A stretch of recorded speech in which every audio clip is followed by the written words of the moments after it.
What's up guys? Today I'm going to show you how to do a cut job on your 190 Cosworth.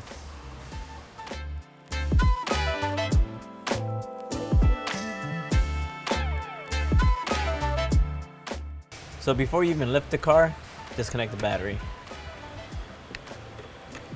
The reason being is you're going to be messing with the starter, and then you don't want to have those live wires make contact with the ground while you move it, and just kind of let it hang and chill.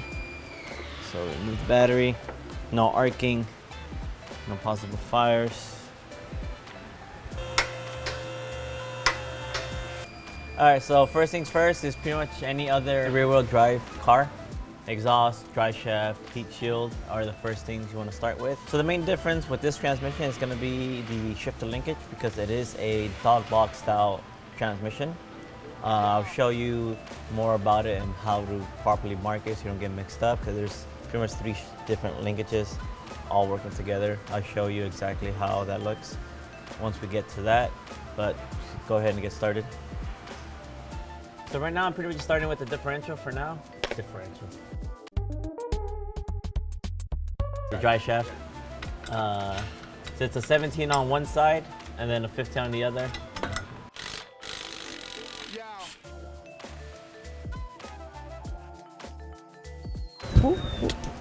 Drop my nut.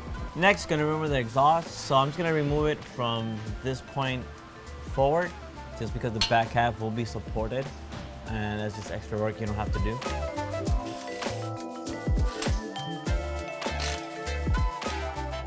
All right, now I'm gonna do the front ones. Now you do wanna put some kind of lubrication, WD-40, PB Blaster. These are really old cars. More than likely, those bolts are still the factory ones. So throw some lubrication on it just to help remove it. That way you don't snap a bolt, cause a bigger headache.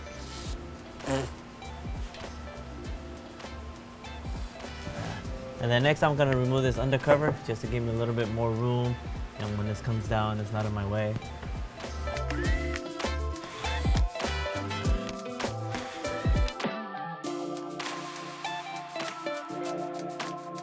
Now I'm gonna start these by hand just because, like I said, they're brittle and old and I don't want to break any. So that one little bolt is coming a little rough, so I'm gonna let it soak in a little more. In the meantime, I'm gonna remove the bolt that's on this opposite side of the bracket, just because this bracket here actually bolts to the bell housing. So I want to remove that, so when I remove this bolt and then the next one up, this bracket can come loose. That way it's not in my way.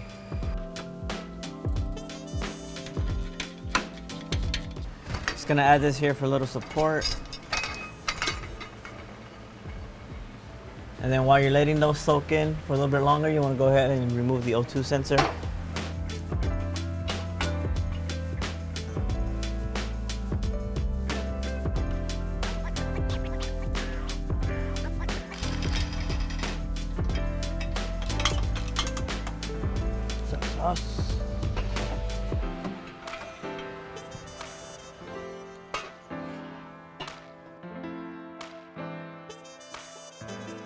Alright, so now that I got the exhaust out of the way, now I'm removing the front half of the drive shaft, and then from there, I'm gonna remove this heat shield, and then there's 2 bolts here for the center support bearing.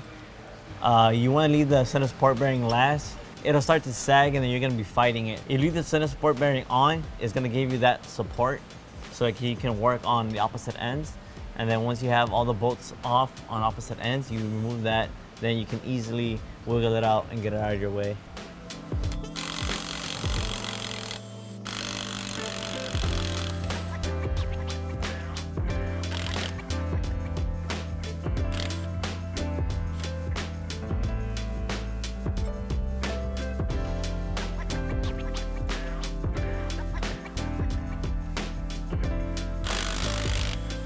Remove the heat shield.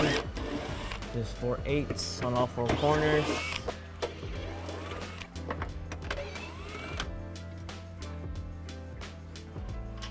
Alright, so now that that's out of the way, next is the center support bearing. It's 2 13 bolts.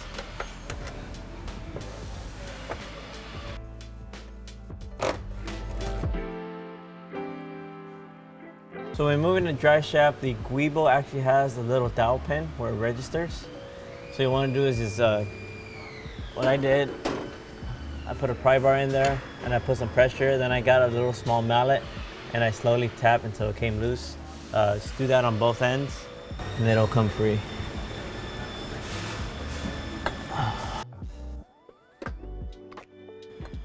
That side's out. And now I can slide it out.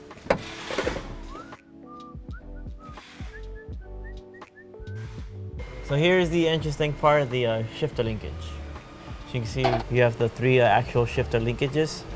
So you want to mark which one goes to what. What I'm gonna do is I have actual marker. So see, somebody already marked it before, just so they know what to do, or they know how to tell it apart. I'm gonna actually do like one dot on here, and then one dot on the lever that's connected to, two dots on here, two dot on this lever, and then three dots on the bottom lever, and then three dots on the lever it's connected to.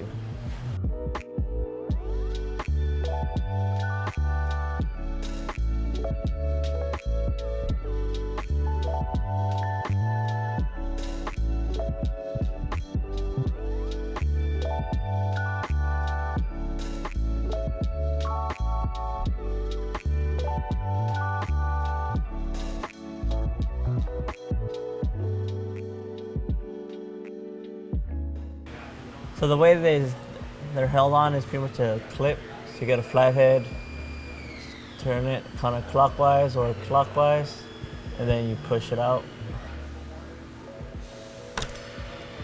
And it comes right off.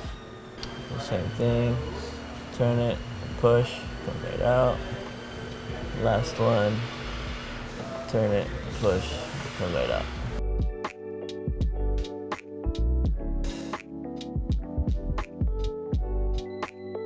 Next, you're going to want to remove the speedometer cable, which just takes a 10mm bolt. Put this little hole here, and this should just pop out. Alright, next I'm just going to remove the lower half of the bell housing bolts. That way when I put the actual transmission jack on it, it's not in my way of trying to remove the bolts.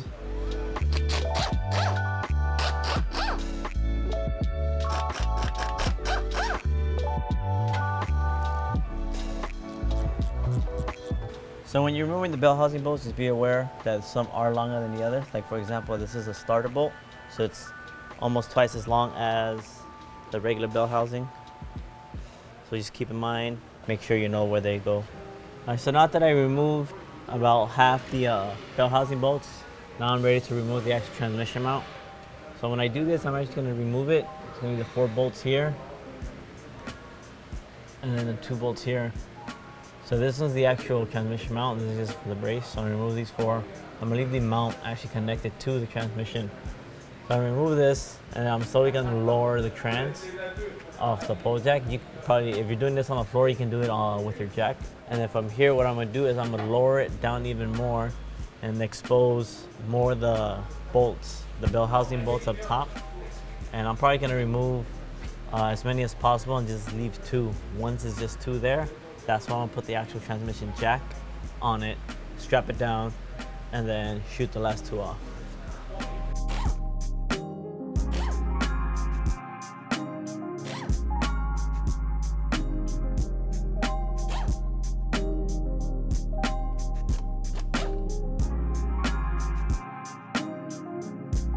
Yeah, so here we go. I'm just gonna lower it a bit, expose more of the bolts, see what I'm working with.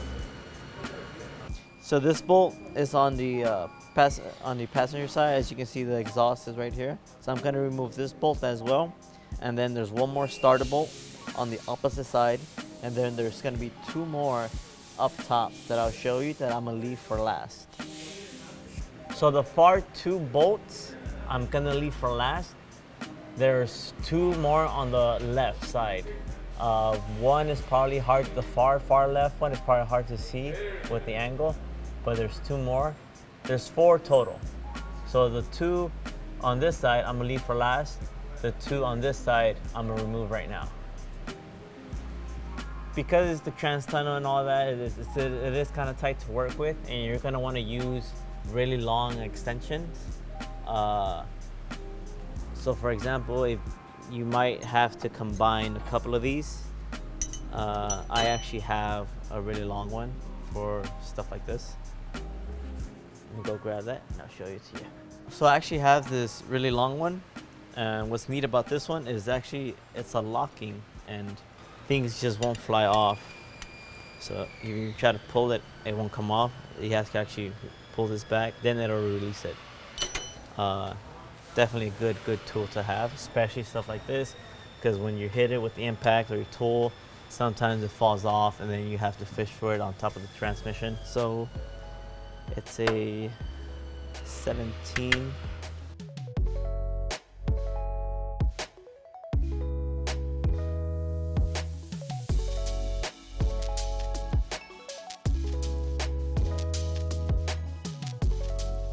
So now that I have the transmission jack in place, I'm just gonna go ahead and remove the clutch slave now. Just because when the transmission is up high and seated in its natural, like actually leveled, it's really hard to access those bolts.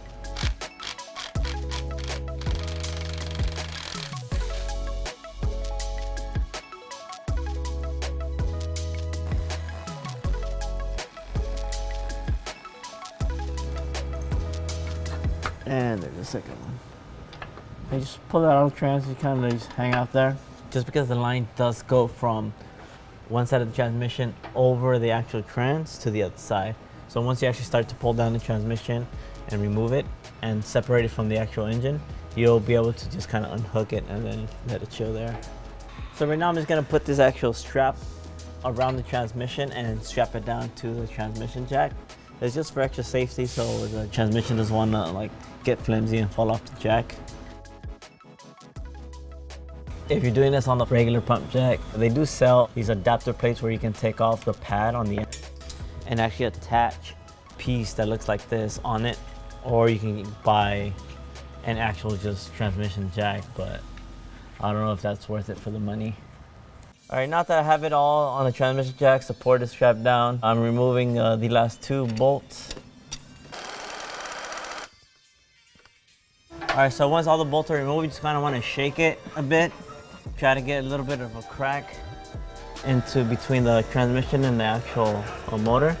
That way you can start to get in a pry bar in there and start to separate a little bit more. And you come back to the rear again.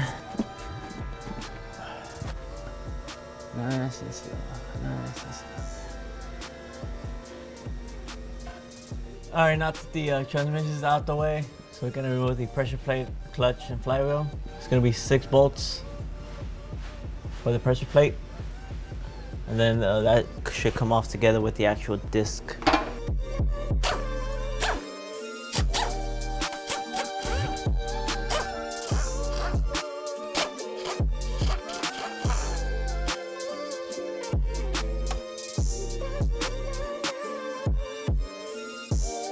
So next is the flywheel, and these are a 12mm 12-point socket. They look like that. So you're gonna need a set of these for these bolts.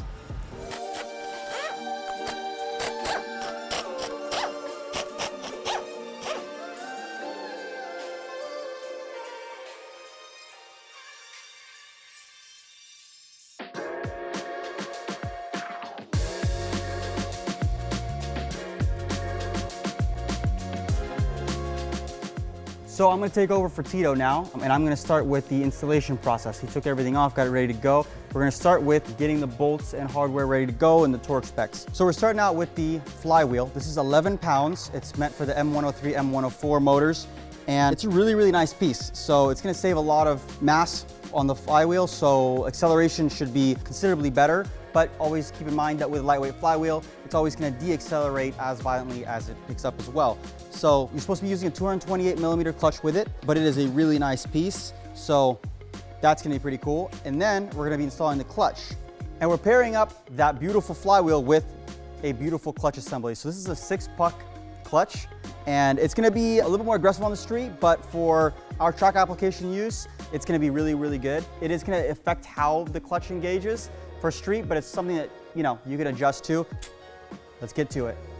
So we're going to start with the crank bolts. So you're gonna want to blue Loctite all surfaces, metal to metal surfaces. So we're gonna start with that. So these are the crank to flywheel bolts. And we're gonna be torquing these to 70 foot-pounds. The pressure plate bolts will be also need to be Loctite as well, and those are 18 foot-pounds. On to the fun part, put it on. Now there's gonna be an alignment dowel, make sure you use it. You're not gonna be able to put it on any other way anyway, but do pay attention to that. Look at that. Clicks on nicely. So you're gonna wanna hand tighten them obviously first. Make sure the threads are good and all that.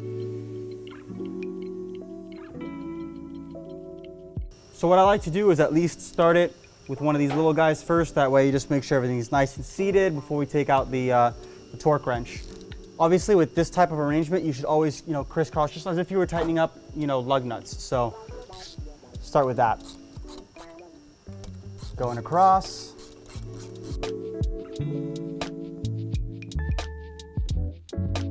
So in order to actually get that thing to stop spinning while you're tightening it, you're gonna actually have to have a buddy hold the front crank bolts on there. So it should be 27 millimeter. Grab a buddy, have them hold that, torque away. So always remember to go into a crisscross fashion, just with any other type of bolt type circle pattern.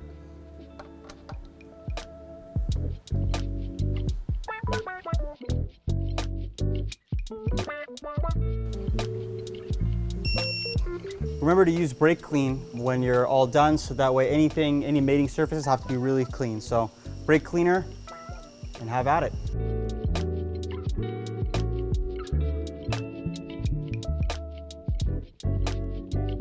Don't forget to replace your throwout bearing.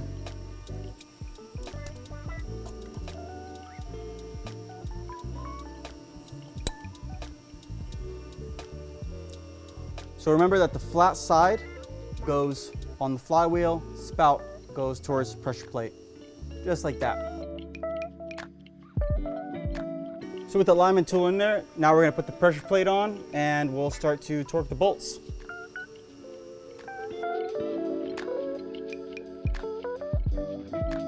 So remember, same thing with the bolts, we're gonna use the blue Loctite, and this time we're at 18 foot-pounds.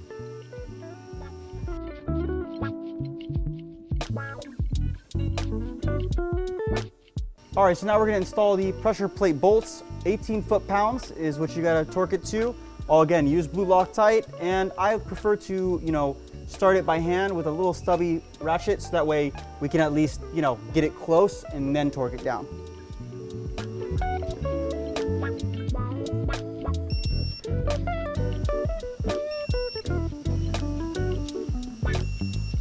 And there you have it, guys. That's all it's gonna take to replace your flywheel and clutch on your Cosworth. And don't forget to torque everything back to factory specs on the way back in, and basically it's the reverse order of how we took it off. So hope you guys liked it, and hopefully it was helpful. Any questions you guys might have, throw it in the comments below.